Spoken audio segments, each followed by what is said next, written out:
Okay, good afternoon all. Good Good afternoon. afternoon. Good afternoon, beta. So today we will start new chapter of your book, that is Geography as a Discipline. यहाँ पर discipline का क्या मतलब है? Discipline means subject. अब तक आप लोगों ने ज्योग्राफी सोशल साइंस के अंदर क्या क्या पढ़ा? आपने हिस्ट्री पढ़ी, आपने पॉलिटिकल पढ़ा, ठीक है, इकोनॉमिक्स पढ़ी. ये सारे सब्जेक्ट्स जो हैं वो सारे कंबाइन पढ़े थे. 11th में आने के बाद में क्या होता है, यहाँ पर सारे सब्जेक्ट जो हैं सेपरेटली स्टडी किए जाते हैं.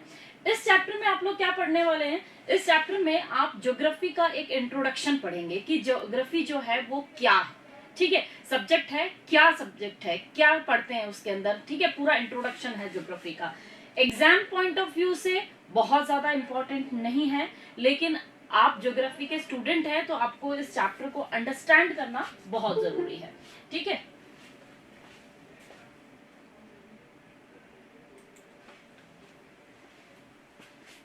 सो फंडामेंटल ऑफ ज्योग्राफी जो है ना, फिजिकल एनवायरनमेंट, उसका ये चैप्टर है.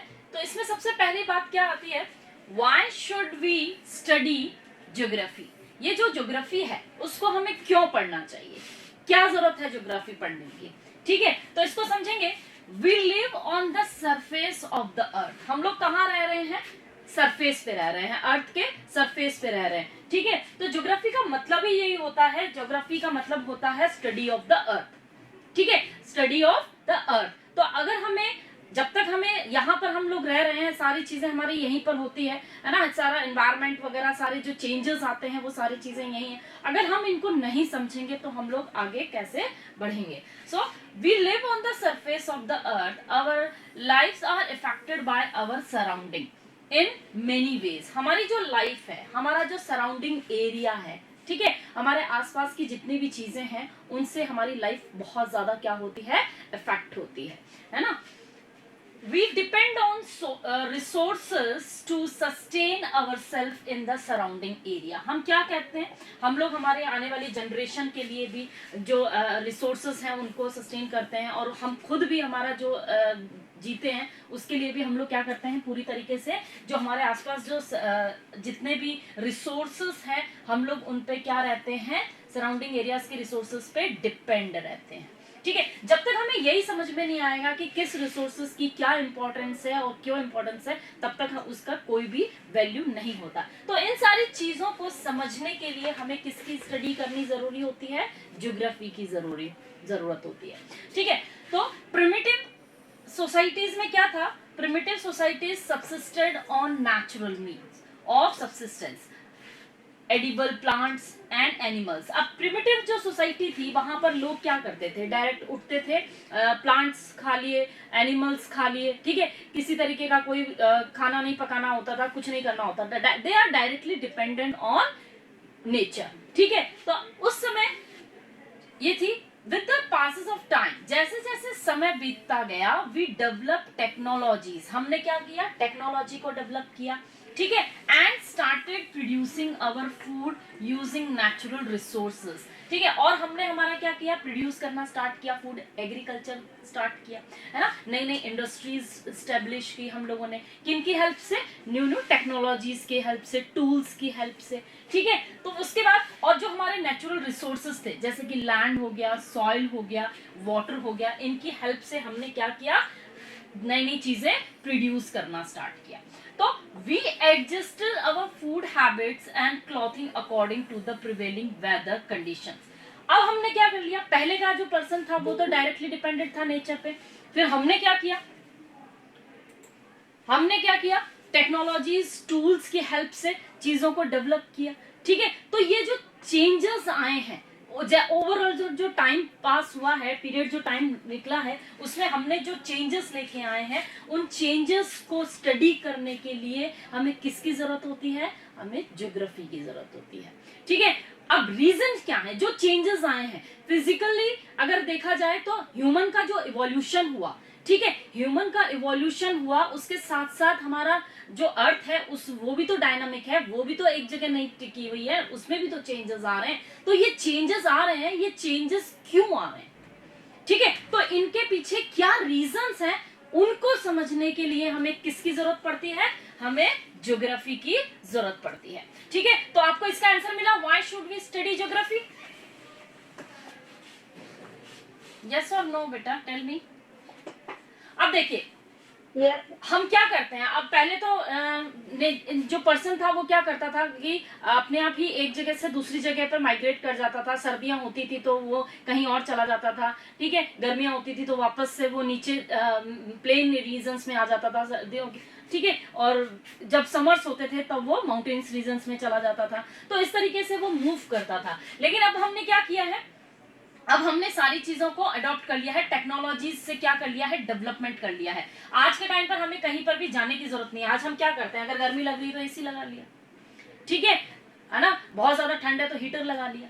तो हमने क्या किया है, चीजों को काफी ज्यादा डेवलप कर लिया है। The variations in natural resources based technological development, adaptation with all the modification of physical environment, ठीक है, हमने क्या किया है, मॉडिफाई कर लिया है फिजिकल एनवायरमेंट को, social organisation and cultural development किया है।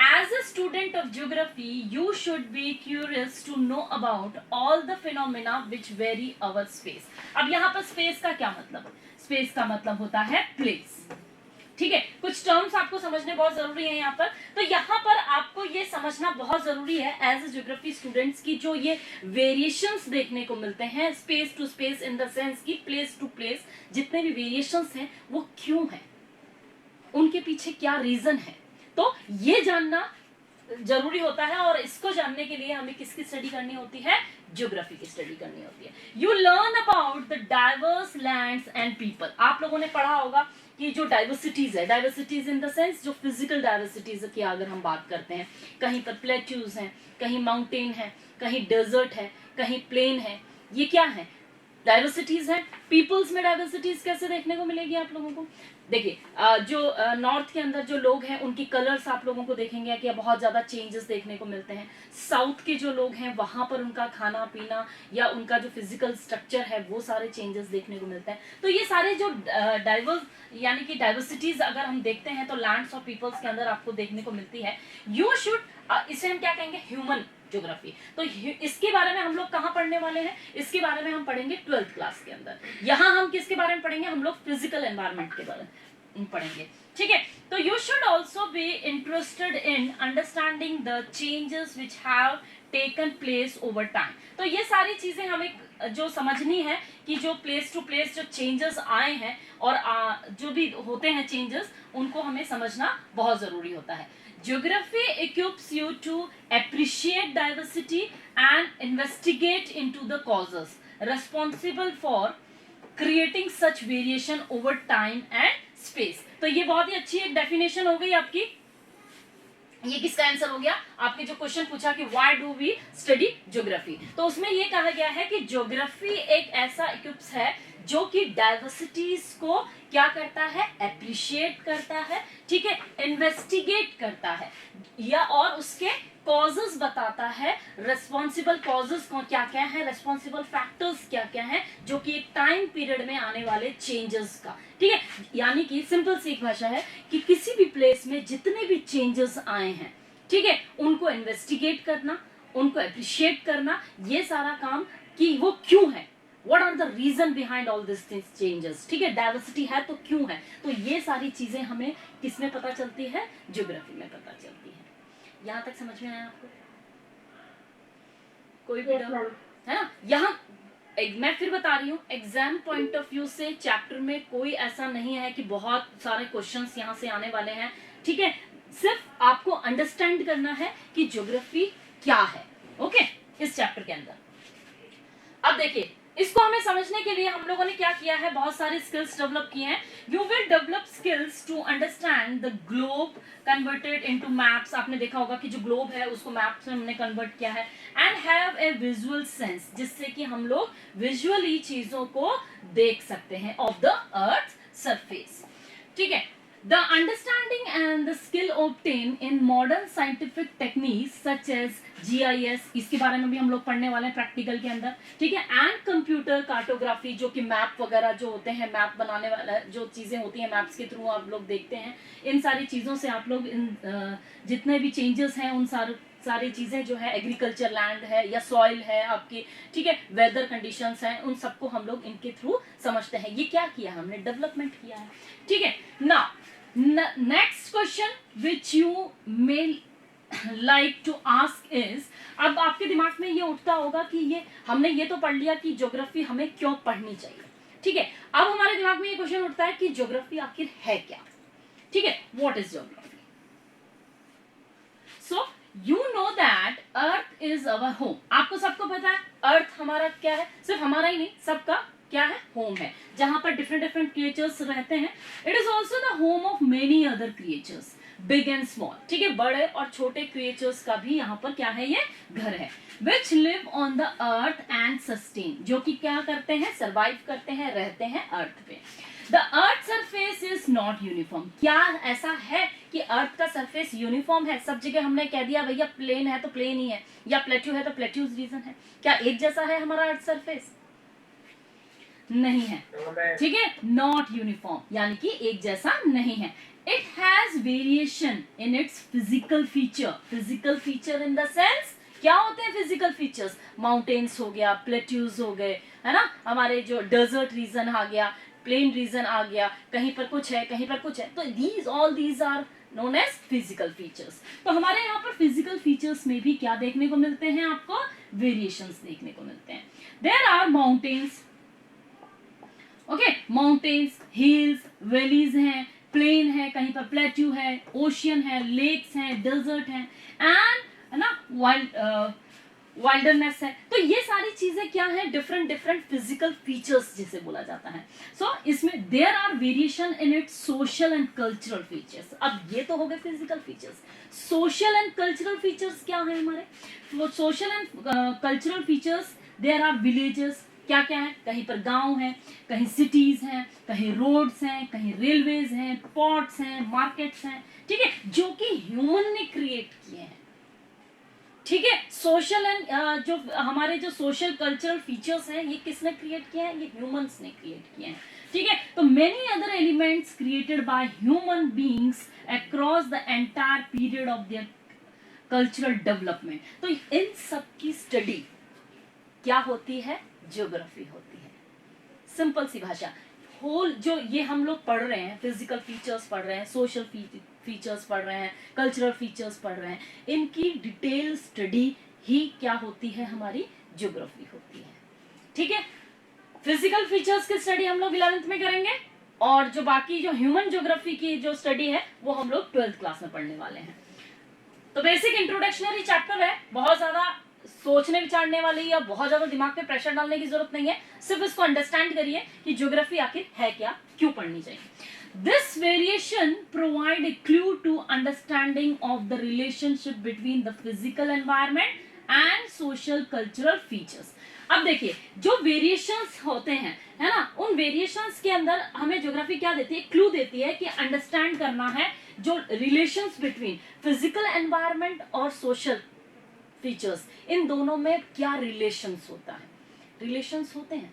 फिजिकल फीचर्स यानी कि आप कहीं पर भी रह रहे हैं, सपोज करिए आप लोग इस जगह रह रहे हैं, है ना, सपोज करिए ये पानीपत का जो लड़ाई हुई थी वो यहाँ हुई थी, तो अब आप कहें, या फॉर एग्जांपल ये देखिए कि आप जो राजस्थान का वेस्टर्न पार्ट है यहाँ पर बारिश क्यों नहीं होती है, ठीक है, तो बारिश क्यों नहीं होती है, क्योंकि यहाँ पर मानसून सीधा निकल जाता है।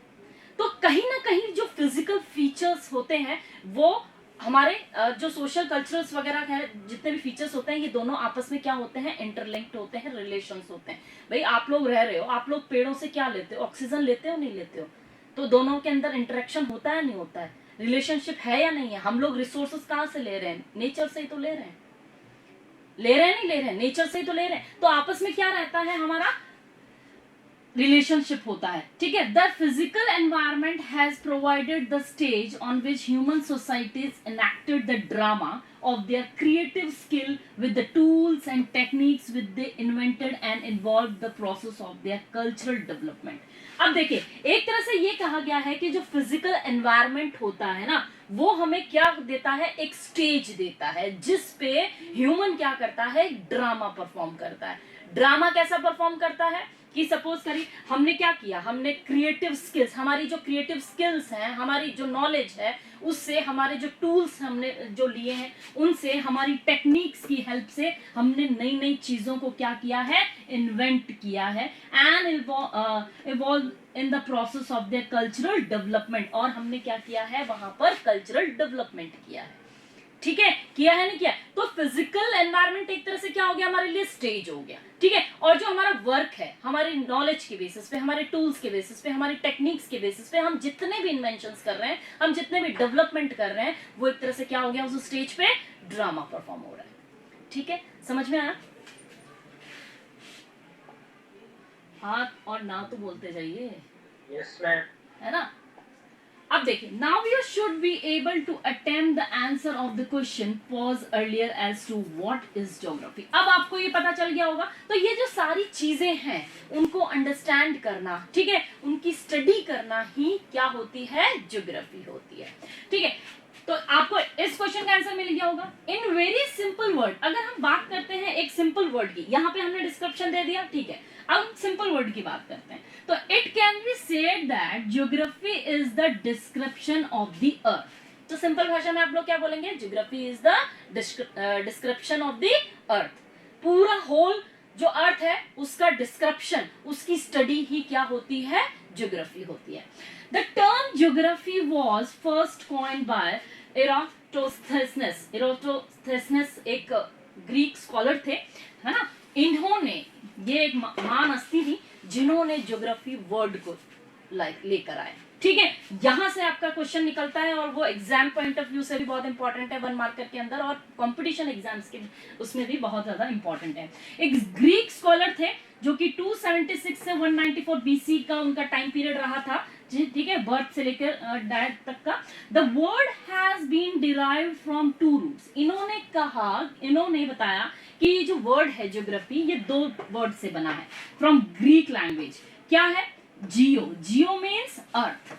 जियो का मतलब क्या बताया इन्होंने, earth. And graphos, graphos in the sense description. तो हो गया मतलब कि पूरा ज्योग्राफी का मतलब हो गया डिस्क्रिप्शन ऑफ द अर्थ, ठीक है। तो यहां से ये पॉइंट जो है वो आपका इंपॉर्टेंट आता है कि किन पर्सन ने आपका जो वर्ड है वो कॉइन किया था। फर्स्ट जो थे वो थे एराटोस्थेनेस।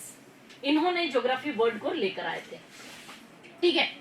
तो इन्होंने कहा कि अगर हम दोनों वर्ड्स को एक साथ रखते हैं, the means description of the earth. The earth has always been seen as the abode of human beings, and thus scholars define geography as the description of the earth as the abode of human beings. देखिए, place of residence, यहां पर abode का क्या मतलब होता है, place of residence, ठीक है, रेजिडेंस। यानी कि इन्होंने बताया कि यहाँ अर्थ जो ज्योग्राफी है वो क्या है, या आप कह सकते हैं the earth has always been seen as the abode of human being. यानी कि अर्थ को हमेशा इस वे में देखा गया है कि जो ह्यूमन बीइंग है वो रहता है उस पे, ठीक है, जो घर है ह्यूमन बीइंग का घर। And the scholar defined geography as the description of the earth as the abode of human beings. इन्होंने ज्योग्राफी वर्ड को कैसे डिफाइन किया है कि ये क्या माना गया है, ये अबॉर्ड ऑफ ह्यूमन बीइंग्स यानी प्लेस ऑफ रेजिडेंस माना गया है ह्यूमन बीइंग का। इस तरीके से इन्होंने इसको डिस्क्राइब किया। यहाँ पर अलग अलग मतलब होते हैं बेटा, अलग अलग लोगों की ओपिनियंस होती हैं, उनके थिंकिंग के बिहाफ पर ये उनकी डेफिनेशन दी गई है। You are aware of the fact that reality is always multifaceted and the earth is also multi-dimension. ठीक है, अब देखिए अर्थ जो है वो क्या है, मल्टी डायमेंशन है, यानी कि यहाँ पर बहुत सारी चीजों की स्टडी की जाती है, ठीक है। किसी पर्टिकुलर सिंगल वर्ड या सिंगल चीज की यहाँ पर स्टडी नहीं होती है, it is multi dimension. Okay, that is why many disciplines from natural science such as geology, pedology, oceanography, botany, geology, zoology and metrology. तो यहाँ पर क्या होता है, मल्टी डायमेंशनल इसको क्यों कहा गया है, क्योंकि इसके अंदर बहुत सारे, यानी कि आप कहेंगे कि यहाँ पर नेचुरल साइंसेस वाले सब्जेक्ट हैं, जैसे कि जियोलॉजी, पेडोलॉजी है, ओशियनोग्राफी है, बॉटनी है, जूलॉजी है, ठीक है, मेट्रोलॉजी, इन सब की स्टडी इसमें की जाती है। फॉर एग्जाम्पल पोलार बियर है, ठीक है, पोलार बियर पोलार रीजन के अंदर, पोलर बियर जो है वो पोलार रीजन में पाए जाते हैं। ये सिर्फ कहना, स्टेटमेंट दे देना से नहीं होता है, मतलब क्यों पाए जाते हैं वो हमें ज्योग्राफी बताती है। क्यों पाए जाते हैं, वहां पर हम किसके बारे में पढ़ेंगे, मेट्रोलॉजी के बारे में पढ़ेंगे, यानी कि क्लाइमेट के बारे में पढ़ेंगे, ठीक है। तो उसमें जो पोलर बियर है वो जियोलॉजी आ गया, ठीक है। तो इसके अंदर हमें ये जानना जरूरी है कि ये वहां पर क्यों है, सरवाइव करा, यानी कि वहां का जो क्लाइमेट है वो उसके फेवर में है, इसीलिए वो वहां पर सरवाइव कर रहा है, ठीक है। तो हमेशा ऐसा नहीं है कि एक फैक्ट हमने सिर्फ कोई भी वर्ड है उसको हमने पढ़ लिया कि हाँ भैया हो गया, नहीं, उसके पीछे क्या रीजन है। राइस कोस्टल एरियाज पे ग्रो होते हैं, राइस कोस्टल एरियाज पे ग्रो होते हैं, व्हीट नॉर्दर्न प्लेन में ग्रो होते हैं, ज्यादा प्रोडक्शन होता है। क्यों होता है, what are the reason behind this, reason जानना जरूरी है या नहीं है। तो इसके लिए हमें क्या पढ़ना होगा, हमें वहां की सॉइल पढ़नी होगी, हमें वहां का, ठीक है, पेडोलॉजी पढ़ना होगा, ओशनोग्राफी पढ़नी होगी कि भैया ओशंस का क्या इफेक्ट रहता है, या बॉटनी के बारे में पढ़ेंगे, प्लांट्स के बारे में पढ़ेंगे। तो सारे सब्जेक्ट्स मिलाकर यहाँ पर स्टडी की जाती है, इसीलिए इसे क्या कहा गया है, मल्टी डायमेंशन। समझ में आया आपको यहाँ तक। अब सिर्फ यहाँ पर सिर्फ नेचुरल साइंस ही नहीं पढ़ेंगे हम लोग, यहाँ पर क्या है, number of sister discipline, discipline का मतलब यहाँ पे क्या हो गया, आपका सब्जेक्ट हो गया, ठीक है। Sister discipline in social science भी पढ़ेंगे हम लोग यहाँ पे, सच एज इकोनॉमी। अभी आप कहोगे मैडम इकोनॉमी कैसे पढ़ेंगे, यहाँ पर इकोनॉमी होगी ना, आपको कोई भी प्रोडक्शन हुआ, ठीक है, प्रोडक्शन हुआ तो उसको कैश ऑन मार्केट के अंदर लेके जाएंगे, कितना प्रोडक्शन हो रहा है, किसका हो रहा है, वो सारी चीजें, इकोनॉमी भी तो आ गई यहाँ पर, ठीक है। हिस्ट्री, हिस्ट्री, अब सपोज करिए ये है, यहाँ पर पानीपत का युद्ध हुआ था, ठीक है, पानीपत का युद्ध हुआ, क्यों हुआ, क्यों हुआ, तो उसके पीछे भी तो रीजन होगा कि आप प्लेन एरिया है, इसी वजह से यहाँ पर जो थी बैटल हुई थी, ठीक है। तो हमने यहाँ पर क्या पढ़ा, उसके पीछे रीजन भी तो पढ़ रहे हैं, ठीक है। हिस्ट्री भी पढ़ेंगे, टाइम पीरियड भी देखेंगे, सारी चीजें हैं, सोशियोलॉजी भी पढ़ेंगे, पॉलिटिकल साइंस भी पढ़ेंगे, एंथ्रोपोलॉजी एक्सेट्रा, सारी चीजों की स्टडी जो है वो किस में की जाती है, ज्योग्राफी में की जाती है। क्या रीजंस हैं, उनके लिए डेटाज लिए जाते हैं अलग अलग सब्जेक्ट से, ठीक है। Study different aspect of earth surface, geography is different from other sciences in its subject matter and methodology। देखिए हर सब्जेक्ट का ऐसा नहीं कहेंगे कि यार सब कुछ इंटरलिंक होता है, नहीं। देखिए अगर हम बात करते हैं सब्जेक्ट की या डिसिप्लिन की, तो उनका जो मैटर होता है ना, वो ऐसा नहीं है कि ज्योग्राफी का मेथड उसके अंदर जाएगा, मैटर जो है उसके अंदर जाएगा, नहीं, मैटर बिल्कुल अलग होगा। इकोनॉमिक्स का मैटर अलग होगा, पॉलिटिकल का मैटर अलग होगा, पॉलिटिशियन के अंदर होता है कि कौन प्राइम मिनिस्टर था, कौन रहेगा, क्या उनकी जो थिंकिंग रही है, आइडियोलॉजीज क्या रही है, वो सारी चीजें आप पढ़ेंगे। इकोनॉमिक्स का मैटर अलग होगा, आपका हिस्ट्री का मैटर बिल्कुल अलग होगा, लेकिन है ना, तो यहाँ पर उनकी मेथोडोलॉजी अलग होगी, उनका मैटर अलग होगा, but at the same time it is closely related to other discipline. लेकिन उसी समय वो कहीं ना कहीं से अदर सब्जेक्ट से क्या रहता है, इंटरलिंक रहता है, रिलेटेड रहता है, जैसे कि मैंने अभी आपको एग्जांपल्स बताया, ठीक है। आप लोग मेरा पॉइंट समझ रहे हैं, नहीं समझ रहे वो भी बताते जाइए मुझे साहब। यस मैम, है ना, Yes, ma'am. Okay.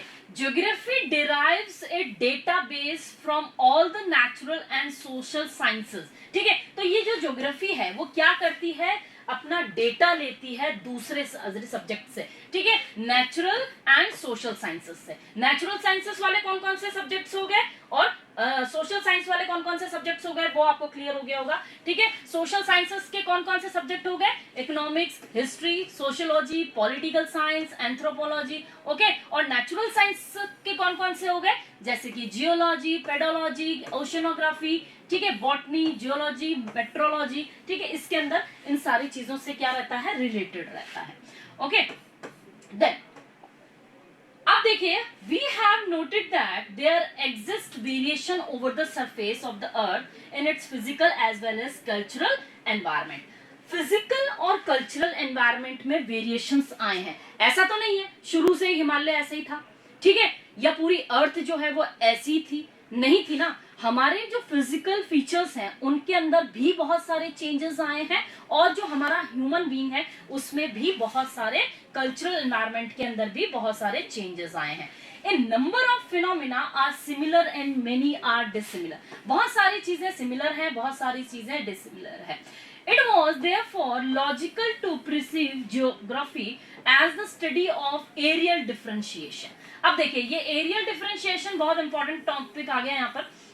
Aerial differentiation का मतलब होता है जो एरिया वाइज हम लोगों को जो डिफरेंट वेरिएशंस देखने को मिलते हैं। कहीं पर आप बहुत ज्यादा ठंड है, ठीक है, कहीं पर आप देखेंगे कि बहुत ज्यादा गर्मी है, कहीं पर माउंटेन्स हैं, कहीं पर प्लेट्यूज हैं, कहीं पर कैसा डेजर्ट रीजन है, वहां का क्लाइमेट अलग होता है, ठीक है। तो और वहां के जो लोग हैं उनका कल्चर भी डिफरेंट होगा, है ना। बहुत ज्यादा ठंड होगी तो वहां पर क्या है, मोटे कपड़े पहने जाएंगे, है ना, वुलन क्लॉथ्स पहने जाएंगे। जहां गर्मी होगी वहां डिफरेंट टाइप के जो क्लॉथ्स होंगे, उनकी लैंग्वेज में डिफरेंस देखने को मिलेगा, उनके फूड के अंदर आपको डिफरेंस देखने को मिलेगा। तो ये जो वेरिएशंस हैं, ठीक है। तो thus geography was perceived to study all those phenomena which vary over space. Space in the sense place. तो यहाँ पर जो प्लेस वाइज जो वेरिएशंस देखने को मिलते हैं उनकी स्टडी किसमें की जाती है, किसमें की जाती है, ज्योग्राफी में की जाती है, ठीक है। अब देखिए, सॉरी,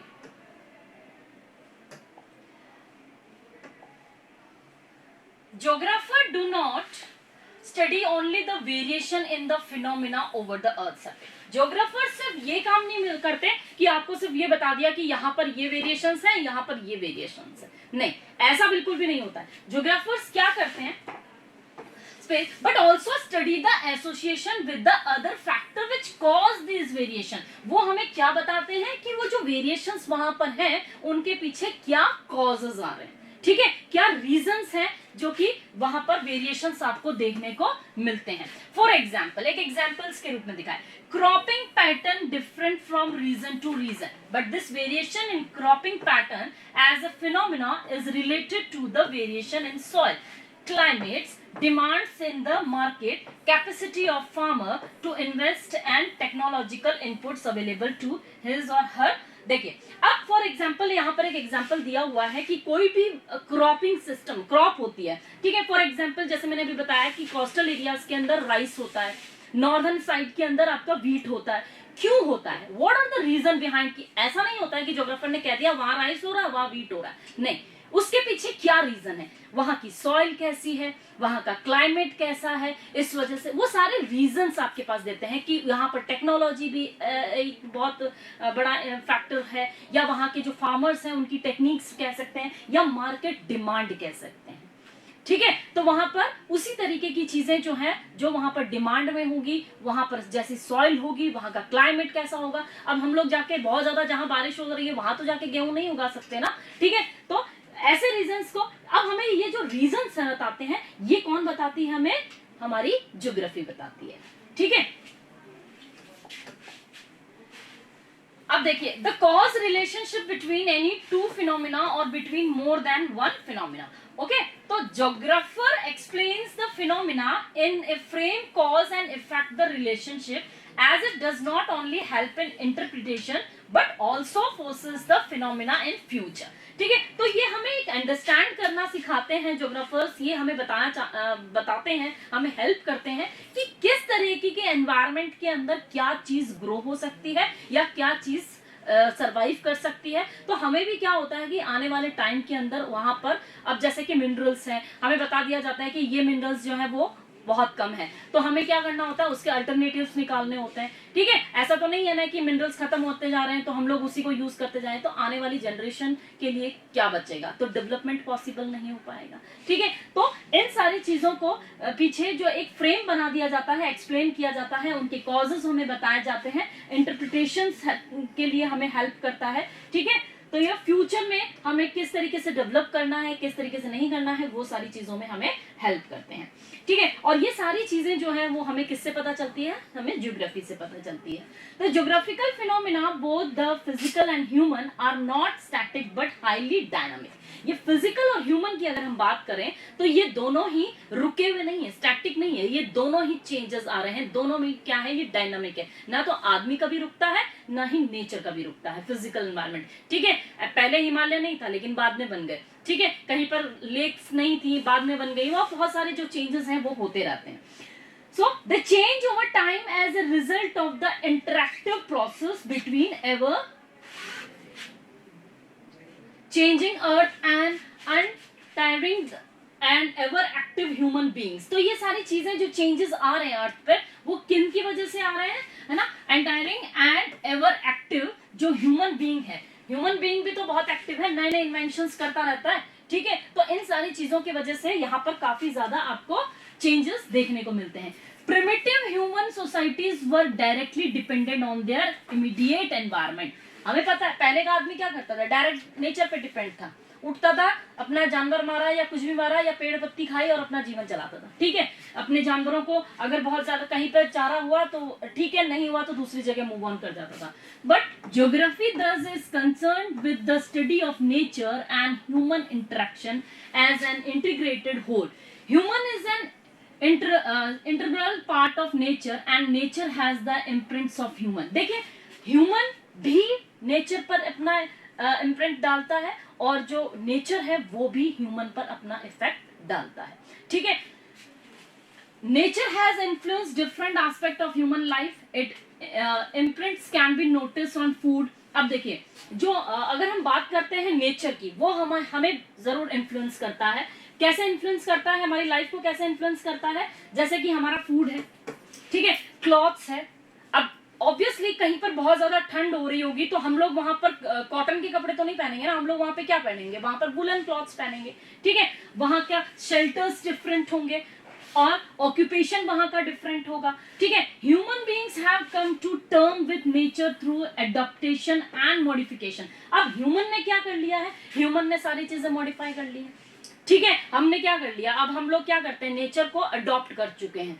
ओके, यहाँ पर हम लोग क्या है, बहुत ज्यादा गर्मी हो रही तो हमने क्या कर लिया, पहले तो मूव ऑन कर जाते थे, अब हम लोगों ने एसी लगा लिए, हीटर लगा लिए हैं, तो सारी चीजें क्या कर ली हम लोगों ने, चेंज कर ली है। As you already know the present society has pass the stage of primitive society. ठीक है, हमें पता है कि प्रेजेंट टाइम जो है, हम जो प्रिमिटिव सोसाइटी है वहां से हम लोग काफी आगे निकल चुके हैं, which were directly dependent on their immediate physical environment. जहां पर पहले का लोग डायरेक्ट फिजिकल एनवायरमेंट पे डिपेंड था, वो अब नहीं रहा है for sustain. Present society have modified their natural environment by inventing and using technology and others. अब तो हमने हमारी टेक्नोलॉजी का यूज करके उन सारी चीजों को क्या कर लिया है, चेंज कर लिया है। ठीक है,